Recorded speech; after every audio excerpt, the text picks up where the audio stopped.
Hello everyone, आप सभी को हमारे यूट्यूब चैनल टच एग्जाम में फिर से एक बार स्वागत है। आशा है दोस्तों आप सभी लोग अच्छे होंगे और बढ़िया होंगे। दोस्तों ये वीडियो काफ़ी इंपॉर्टेंट होने वाला है उन सभी स्टूडेंट के लिए जो भी स्टूडेंट 2024 में ग्रेजुएशन में एडमिशन लेने वाले हैं बिनवा भावे यूनिवर्सिटी हजारीबाग के अंतर्गत कोई भी कॉलेजेस में। ध्यान से सुनिएगा, मैं आपको बता रहा हूँ दोस्तों, ये वीडियो काफ़ी इंपॉर्टेंट है उन सभी कैंडिडेट के लिए जो भी ग्रेजुएशन में या फिर यूजी में बोल सकते हैं अंडर ग्रेजुएट में एडमिशन लेने वाले हैं बिनवा भावे यूनिवर्सिटी हजारीबाग के अंदर में। दोस्तों आप सभी लोग यहाँ पर बहुत सारे लोग कमेंट कर रहे हैं कि क्या यूनिवर्सिटी में एडमिशन लेने के लिए या यूनिवर्सिटी की कोई भी एफिलिएटेड या फिर गवर्नमेंट या प्राइवेट कॉलेजेस में एडमिशन लेने के लिए क्या CUET एग्ज़ाम देना पड़ेगा। इस वीडियो में कंप्लीटली हम आपको बताएंगे यूनिवर्सिटी क्या कहती है, यूनिवर्सिटी का जो नोटिस निकला है उसके अपडेट क्या है, पिछले साल क्या हुआ था, एडमिशन प्रोसेस क्या रहा था CUET के आने के बाद और अभी आपका कैसा रहेगा वो भी हम इस वीडियो में कंप्लीटली डिस्कस करने वाले हैं। तो चलिए शुरू करते हैं इस वीडियो में लास्ट तक बने रहिएगा। काफ़ी इन्फॉर्मेटिव वीडियो आपको हम यहाँ पर इन्फॉर्मेशन दे रहे हैं ताकि आप सभी लोग का सक्सेसफुली यहाँ पर एडमिशन हो पाए और आपका फर्स्ट मेरिट लिस्ट में ही एडमिशन हो जाए। मैं यही आपका चाहता हूँ। तो चलिए शुरू करते हैं और देखते हैं। दोस्तों सबसे पहले मैं आपको बता दूं यहाँ पर आपका जो CUET का फुल फॉर्म होता है कॉमन यूनिवर्सिटी एंट्रेंस टेस्ट। इसका मतलब ये होता है दोस्तों, अगर आप इस एग्ज़ाम को देते हो और जो यूनिवर्सिटी में आप सिलेक्शन की हो उस यूनिवर्सिटी में आप बहुत आसानी तरीक़ा से अपना एडमिशन ले सकते हो। बट यहाँ पर CUET थोड़ा सा डिफ़िकल्ट हो जाता है एग्जामिनेशन के व्यू से, क्योंकि यहाँ पर उनके लिए आपको अलग से प्रिपरेशन करना पड़ता है और अगर आप प्रिपरेशन अच्छे तरीक़ा से नहीं करते हो तो आपका मार्क्स वहाँ पर बहुत कम आ जाता है। क्लियर है? तो आपको बिल्कुल डरना नहीं है। देखिए हम अभी जो इस वीडियो में कवर कर रहे हैं वो सिर्फ और सिर्फ हम बिनवा भावे यूनिवर्सिटी हजारीबाग के अंतर्गत आने वाले सभी कॉलेजेस के लिए हम बात कर रहे हैं। चाहे आप कॉलेजेस की बात करें तो कोई भी कॉलेजेस का आप ले लो, चाहे वो आनंदा कॉलेज हो, भद्रकाली कॉलेज हो, छोटा नागपुर DAV या फिर कोई भी कॉलेजेस में आप ले रहे हो एडमिशन दोस्तों, चाहे वो गवर्नमेंट है चाहे प्राइवेट, अगर आप UG में एडमिशन ले रहे हो तो आपके लिए काफ़ी इंपॉर्टेंट है। दोस्तों मैं बता दूँ पिछले साल के डेटा यहाँ पर CUET के आपका आ चुका था पिछले साल ही, और यहाँ पर पिछले साल CUET के माध्यम से ही आपका एडमिशन हुआ था। देखिए हुआ क्या था मैं आपको कंप्लीटली बता दे रहा हूँ। इसके पहले जो नोटिस आया है यूनिवर्सिटी की तरफ से 2024 से 28 के लिए वो मैं आपको सबसे पहले दिखाकर पढ़ा दे रहा हूँ। सबसे पहले आप यहाँ पर नोटिस देख लो जो यूनिवर्सिटी की तरफ से निकल कर आया एडमिशन के लिए, और उसके बाद मैं आपको बताऊंगा कि पिछले साल क्या हुआ था। ठीक है, देखो यहाँ पर बिनवा भावे यूनिवर्सिटी हजारीबाग सूचना निकाला गया है। क्या है सूचना मैं आपको ध्यान से बता रहा हूँ, देखिएगा। एतद द्वारा सभी संबंधित व्यक्तियों को सूचित किया जाता है कि विगत वर्ष की भांति यानी कि पिछले साल जैसे कि मैंने आपको बताया, ठीक है, बिनवा भावे विश्वविद्यालय हजारीबाग के अंतर्गत आने वाले अंगभूत मॉडल महिला एवं संबद्ध महाविद्यालयों में राष्ट्रीय शिक्षा नीति 2020 के तहत 4 वर्षीय स्नातक पाठ्यक्रम के सत्र 24 से 28। ध्यान से सुनिएगा, अब कौन कौन सारे कॉलेज, कोई भी अंगभूत कॉलेज है, मॉडल कॉलेज है, महिला कॉलेज है एवं संबद्ध महाविद्यालय यानी कि constituent college, affiliated college, model college और उसके बाद आपका कंस्टिट्यूएंट कॉलेज, कोई भी कॉलेज है, किसी भी तरह का कॉलेज में आप अगर UG का एडमिशन लेते हैं तो सभी के लिए ये नोटिस आपका इफेक्टिव रहेगा। क्लियर है? यहाँ पर देखिए सत्र 24 से 28 में नामांकन चांसलर पोर्टल झारखंड यूनिवर्सिटीज.NIC के माध्यम से होगा। क्लियर है? एडमिशन जो होगा दोस्तों वो चांसलर पोर्टल के माध्यम से होगा। जब अप्लाई होगा उस टाइम हम कंप्लीट वीडियो बना देंगे। ठीक है, अब यहाँ पर देखिए इस क्रम में वैसे अभ्यर्थियों को प्राथमिकता दी जाएगी जो NTA द्वारा आयोजित होने वाली CUET UG 2024 में बिनवा भावे विश्वविद्यालय हजारीबाग के सब्जेक्ट मैपिंग के अनुरूप विषय की परीक्षा में सम्मिलित होकर विश्वविद्यालय द्वारा निर्धारित होने वाली न्यूनतम अर्हता अंक के बराबर या उससे अधिक नॉर्मलाइज स्कोर, क्लियर है, नॉर्मलाइज स्कोर NTA स्कोर प्राप्त करेंगे। क्लियर है?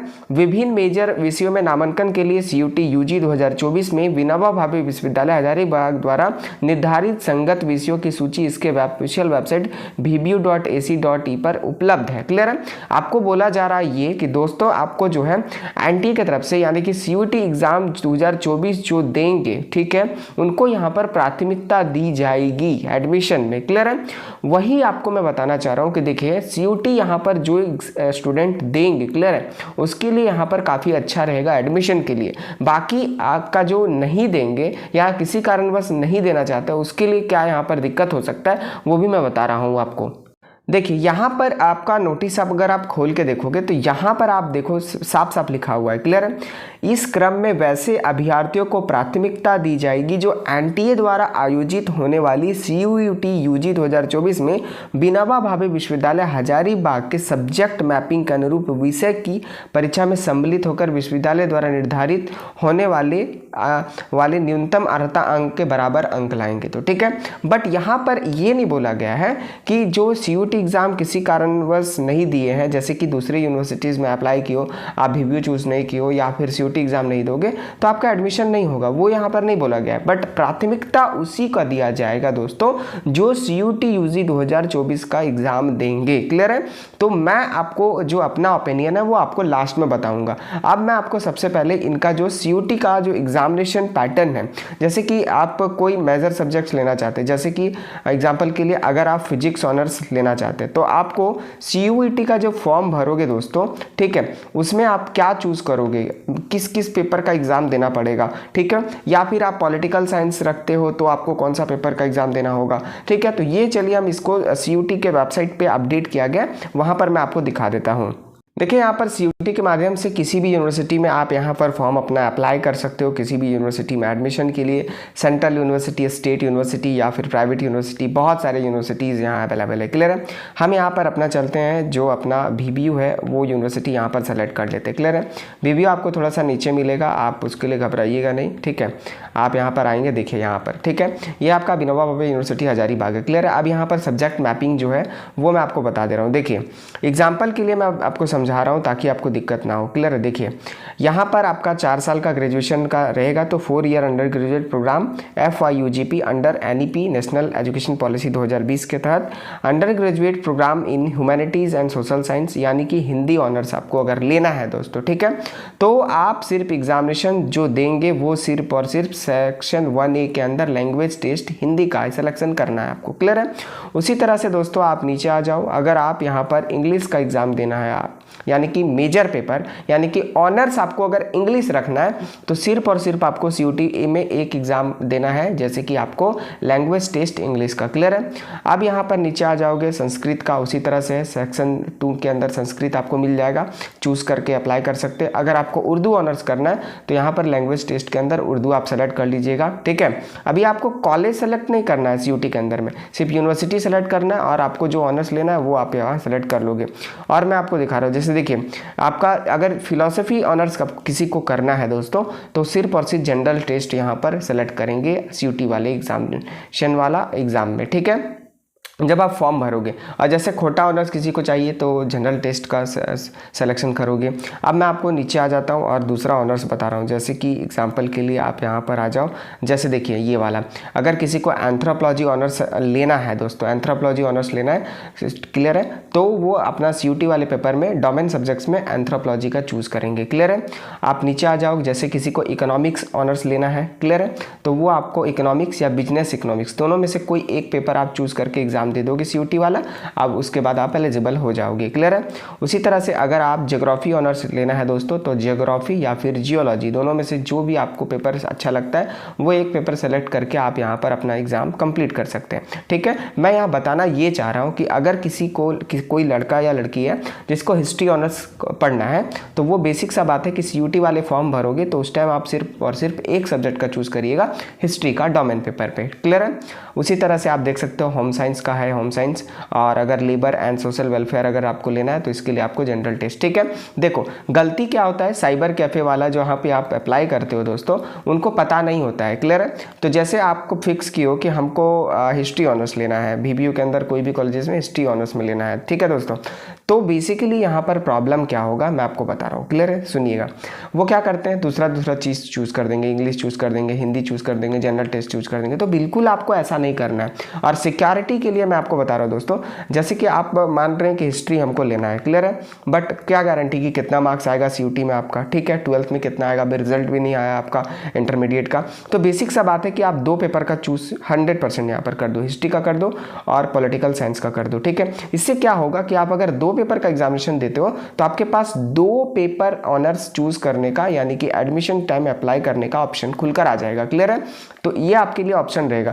जैसे कि आपको सिर्फ एक ही ऑनर्स लेना है लेना तो सिर्फ एक ही ऑनर्स है, उसके लिए कोई दिक्कत की बात नहीं है, या मेजर सब्जेक्ट। बट मैं ये बोल रहा हूँ कि आप यहाँ पर कम से कम 2 सब्जेक्ट का चूज़ जरूर करोगे, क्योंकि 3 सब्जेक्ट का मिनिमम चूज़ करोगे तो फिर आपका फीस लगेगा उतना ही, और अगर 3 से अधिक आप चूज़ करते हो तो आपका फ़ी बढ़ जाता है। क्लियर है? 300 या 250 रुपये होगा, आप देख लीजिएगा। क्लियर है? और CUT का लास्ट डेट जो है दोस्तों वो आपका 26 मार्च तक का ही है, ये बात आपको बहुत ध्यान रखना है। इसके बाद आपका डेट में भी एक्सटेंड नहीं किया जा सकता है। तो सब्जेक्ट कॉम्बिनेशन यहाँ पर देख लीजिएगा दोस्तों, मैं आपको आगे ही बता रहा हूँ। कम से कम आप यहाँ पर मैं बता रहा हूँ कि 1 से 2 पेपर आप चूज़ करिएगा, ताकि आपका सिक्योरिटी बना रहे। अगर एक पेपर में कम भी नंबर आता है तो आपका दूसरा पेपर से सिलेक्शन हो जाएगा। क्लियर है? अब मैं आपको बता रहा हूँ कि अगर आप लोग CUT एग्ज़ाम नहीं दोगे तो आपके साथ प्रॉब्लम क्या हो सकता है। दोस्तों सबसे पहले आप सुन लो, देखो अगर आप गवर्नमेंट कॉलेज की तरफ एडमिशन के लिए जाओगे दोस्तों, ठीक है, तो वहाँ पे मैं आपको बता रहा हूँ 80% स्टूडेंट ऐसे मिलेंगे जो आपको CUT एग्ज़ाम अपीयर होकर आए, यानी कि एग्ज़ाम दे कर आए हैं और अच्छा खासा मार्क्स भी लेकर आते हैं। ठीक है, तो क्या होगा अगर आप CUT एग्ज़ाम नहीं देते हो दोस्तों, ठीक है, तो आपको प्रिफ्रेंस नहीं दिया जाएगा, आपको यहाँ पर सबसे नीचे कर दिया जाएगा। हो सकता है कि मेरिट लिस्ट में आपका सिलेक्शन भी नहीं होगा। क्लियर है? जो आपका मैं बता रहा हूँ कि आपका जो मेरिट पॉइंट बनता है दोस्तों, वो आपका बनता है क्या, 12th क्लास के मार्कशीट या मार्क्स से, और उसके साथ आपका जो CUET वाला जो आपका एंट्रेंस में मार्क्स लाओ, ये दोनों का एग्रीगेट निकालकर आपका बनाया जाता है मेरिट पॉइंट। ठीक है, तो अगर आप CUT नहीं दोगे दोस्तों तो आप एक जनरल कैंडिडेट के तौर पे आ जाओगे, और यहाँ पर आपका जो सिलेक्शन है ऐसा नहीं कि नहीं होगा, बट चांसेस है कि बहुत लास्ट में आपको सीट मिलेगा, क्योंकि जो CUT वाले हैं अगर वो CUT दिए हैं, ठीक है, मैं आप बता रहा हूँ, जैसे देखिए आप एग्जाम्पल के लिए 80% मार्क्स स्कोर किए हैं 12th क्लास में, और एक CUT वाला है जो कि 30% मार्क्स लाया, सिर्फ पास है, तो प्रीफरेंस जो है यूनिवर्सिटी की तरफ से किसको दिया जाएगा, इसको दिया जाएगा। अगर ये 70% मार्क्स भी लाया है 12 में तो कोई दिक्कत के बाद 70 और 30 मिलाकर इनका एग्रीगेट जो है वो काफ़ी हाई हो जाएगा, और इनका CUT वाले के लिए प्रेफरेंस दिया ही जाता है। पिछले बार भी ऐसा ही हुआ, जो CUT वाले स्टूडेंट थे उनका एडमिशन फर्स्ट में हुआ, फर्स्ट मेरिट लिस्ट में नाम आ गया, सेकेंड में आ गया, बट जो CUT नहीं दिए थे गवर्नमेंट कॉलेज में उनका तो बहुत लोग का एडमिशन भी नहीं हो पाया। ठीक है, और आया भी तो बहुत अच्छा मार्क्स था तब आया। तो मैं आपको यही बोल रहा हूँ, CUT में आप कितना मार्क्स लाते हो ये मैटर नहीं करता है दोस्तों। ठीक है, बस आप पास कर भी जाओगे तो भी आपको अच्छा कॉलेज में एडमिशन हो जाएगा BBU के अंदर में। क्लियर है? बट अगर आप CUT का एग्जाम नहीं देते हो तब आपको प्रॉब्लम क्या होगा, मैं बेसिकली ये बता रहा हूँ। देखो, इसके लिए आपको गवर्नमेंट कॉलेज के लिए थोड़ा सा आपको चांस कम रखना पड़ेगा कि आपका एडमिशन होगा। बाकी प्राइवेट कॉलेज में सीट अवेलेबल होता है, बट वहाँ भी बहुत सारे लोग CUT वाले आ जाते हैं। क्लियर है? और अगर मेन कैंपस में आप सोचोगे कि हम BBU के मेन कैंपस हजारीबाग में जाकर पढ़ेंगे, संत कोलंबस, मार्कम कॉलेज, या फिर ये सारे जो अच्छे अच्छे कॉलेजेस हैं, ठीक है, तो इस सब में आपका विदाउट CUT आपका कोई वेटेज नहीं बचेगा दोस्तों। तो मैं आपको बता रहा हूँ कि आप CUT एग्जाम 100% दो, क्योंकि अगर आप दे देते हो CUT एग्जाम तो आपका वेटेज काफ़ी हाई हो जाएगा और सिलेक्शन भी आपका हो जाएगा। क्लियर है? तो बेसिकली मेरा ये कहना है कि यूनिवर्सिटी की तरफ से नोटिस निकाल दिया गया है कि आप लोग का CUT एग्ज़ाम देना है, अगर जो नहीं देंगे उसको प्रेफरेंस नहीं मिलेगा, और जो CUT का एग्ज़ाम देंगे उनको प्रेफरेंस मिलेगा। तो आप अपने लाइफ के बारे में देख लो कि आपके लिए इंपॉर्टेंट है या नहीं है। बाकी एडमिशन के लिए कोई दिक्कत नहीं है, अगर किसी कारणवश CUT एग्ज़ाम नहीं भी देते हो तब आपका एडमिशन हो जाएगा, बट प्राइवेट कॉलेजेस में या फिर गवर्नमेंट कॉलेज में जब आपका सीट वैकेंट बच जाएगा उस टाइम आपका एडमिशन हो सकता है। ये बात का पूरा आपको ध्यान रखना है। तो अगर मेरा ओपिनियन पूछोगे तो मैं आपको बोलूँगा कि प्लीज़ आप यहाँ पर अपने लाइफ से रिस्क मत लो। ठीक है, रिस्क मत लो। जो भी पैसा लगता है 500, 600, 700 रुपया आपको CUT फॉर्म भरने में लग रहा है दोस्तों, तो आप किसी भी तरह से CUT वाला फॉर्म भर दो और एग्जामिनेशन में अपीयर होकर अच्छा परफॉर्म करने का कोशिश करो। क्योंकि देखिए CUT अगर आप नहीं देते हो तो आपके पास बहुत ज़्यादा रिस्क कवर करना पड़ेगा, और अगर एक साल में आपको मनचाहा कॉलेज या फिर मनचाहा सब्जेक्ट या ऑनर्स नहीं मिलता है दोस्तों तो आपको यहाँ पर भटकना पड़ेगा। क्लियर है? और मैं एक चीज़ और बता रहा हूँ, जैसे कि CUT वाले पेपर में आपको 3 पेपर चूज़ करने का ऑप्शन रहता है। ठीक है, वो भी मैं आपको दिखा दे रहा हूँ। CUT वाले जो वेबसाइट है उस पर जाकर आपको लेके चलता हूँ, उसके बाद आपको दिखाता हूँ।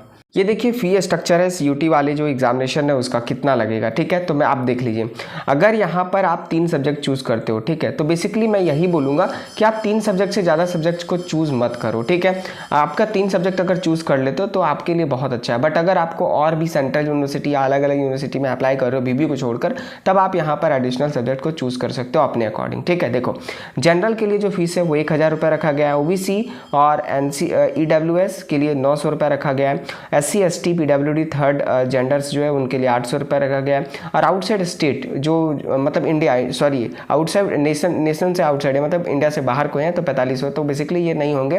तो मैं आपको बता रहा हूँ कि देखो जो जनरल 1000 रुपये लग रहा है, ओबीसी के लिए 900 रुपये लग रहा है, तो किसी तरह से आप फॉर्म को भर दो, ठीक है। ये 900 रुपये अगर आप देखते हो तो आपका बहुत ज़्यादा रिस्क कवर करना पड़ेगा। और यहाँ पर देखिए 3 सब्जेक्ट अगर आप सेलेक्ट करते हो तो भी आपका इतना ही फी इसी फी के अंदर हो जाएगा। बट आप एडिशनल कोई भी सब्जेक्ट फीस आप चूज़ करते हो तो आपका यहाँ पर मार्क्स कैटेगरी के हिसाब से अलग अलग फ़ी यहाँ पर पे करना पड़ेगा, ठीक है। और मैं आपको बता दे रहा हूँ कि जो लास्ट डेट है वो मैं आपको बता रहा हूँ 26 मार्च है, ठीक है, 11:50 यानी कि रात तक है, कि जितना जल्दी हो सके आप टाइम निकाल कर फॉर्म को अपना भरवा लो। मैं यही बोल रहा हूँ VBU में जिनको भी एडमिशन लेना है। बाकी तो सारी चीज़ें मैं आपको बता चुका हूँ। अगर आप नहीं देते हो CUT एग्ज़ाम तो क्या प्रॉब्लम होगा, और अगर आप देते हो तो आपको क्या यहाँ पर फ़ायदा होगा। बाकी अगर कोई भी प्रॉब्लम है दोस्तों तो प्लीज़ आप नीचे कमेंट में हमें ज़रूर बताएं। जो भी आपको जानना है प्लीज़ आप कमेंट करिए। आशा है कि ये वीडियो आपको अच्छी तरीक़े से समझ में आ गया होगा और आप फैसला अपना खुद से ले लेंगे कि आपको यहाँ पर CUT एग्ज़ाम देना है या नहीं देना है। आप अपने अकॉर्डिंग चूज़ कर लीजिएगा। जो भी आपका दिक्कत था मैं यहाँ पर वीडियो में बता दिया। अब आप सोच लीजिए कि आपको CUT एग्ज़ाम देना है या नहीं देना है। मेरा ओपिनियन पूछोगे तो मैं यही बोलूँगा कि आप CUT एग्ज़ाम दो, क्योंकि आप अगर नहीं देते हो तो आपको बहुत ज़्यादा रिस्क को कवर करना पड़ेगा, जो कि एक अच्छा फैसला नहीं है। आशा है दोस्तों वीडियो आपको अच्छा लगा होगा। वीडियो अगर अच्छा लगा होगा तो वीडियो को लाइक करें, चैनल पर नए हैं तो प्लीज़ आप सब्सक्राइब करें। मिलते हैं कोई अगले वीडियो में कोई नए टॉपिक के साथ, तब तक के लिए बाय। जय हिंद, वंदे मातरम।